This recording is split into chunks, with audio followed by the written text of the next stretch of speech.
Selamat siang, Anda kembali menyaksikan CNN Indonesia News Hour bersama saya Maggie Kalista. Kecewa tidak mendapat kupon belanja murah bahan kebutuhan pokok, sejumlah emak-emak di Cikarang Barat, Kabupaten Bekasi, Jawa Barat mengamuk. Kekesalan meningkat lantaran ada warga yang datang belakangan justru sudah mendapatkan kupon. Dan di Kabupaten Cirebon, Jawa Barat juga ada ratusan warga yang berdesakan demi mendapatkan bahan kebutuhan pokok murah. Anak-anak yang di bawah orang tuanya menangis lantaran terhimpit dalam kerumunan. Kurang dari 2 pekan, hari Idul Fitri, Pasar Tasik di kawasan Cideng, Gambir, Jakarta Pusat mulai ramai warga yang berburu baju lebaran. Sedangkan di Banjarnegara, Jawa Tengah, warga berebut pakaian layak pakai yang dijual dengan harga mulai Rp2.000 hingga Rp15.000 pada Kamis pagi. Demi kelancaran arus mudik dan balik lebaran, ribuan kusir delman dan tukang becak di Provinsi Jawa Barat dilarang beroperasi selama arus mudik dan balik lebaran 2025. Mereka akan mendapatkan kompensasi berupa insentif dari pemerintah provinsi senilai Rp3 juta. Penyidik Polda Lampung telah menetapkan seorang tersangka atas kasus perjudian sabung ayam di Kabupaten Waikanan yang saat dilakukan penggerebekan menewaskan 3 anggota polisi. Dan tim gabungan Polda Lampung Kodam 2 Sriwijaya dan Korem 043 Garuda Hitam juga telah menemukan senjata api yang digunakan oleh anggota TNI untuk menembak ketiga korban.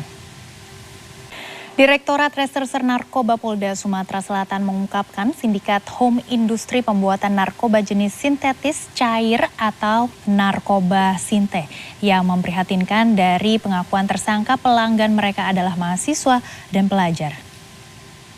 Jangan kemana-mana, CNN Indonesia News Hour akan kembali dengan beragam informasi menarik lainnya. Usai jeda, tetaplah bersama kami.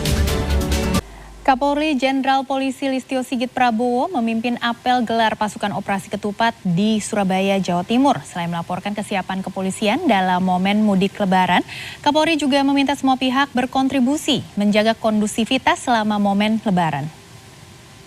Pada hari ke-20 Ramadan kemarin, sebagian masyarakat mulai pulang ke kampung halaman Kamis siang. Ratusan pemudik yang didominasi santri tujuan Pulau Sapudi, Madura juga berlarian masuk kapal feri saat kapal baru bersandar di pelabuhan ASDP Jangkar Situbondo.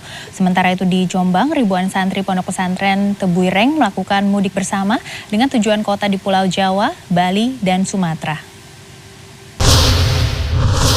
Menjelang Hari Raya Idul Fitri, PT Bank Mega Tbk membagikan 15.000 paket sembako kepada masyarakat yang membutuhkan di seluruh Indonesia. Penyerahan dilakukan secara simbolis di Menara Bank Mega Kamis pagi.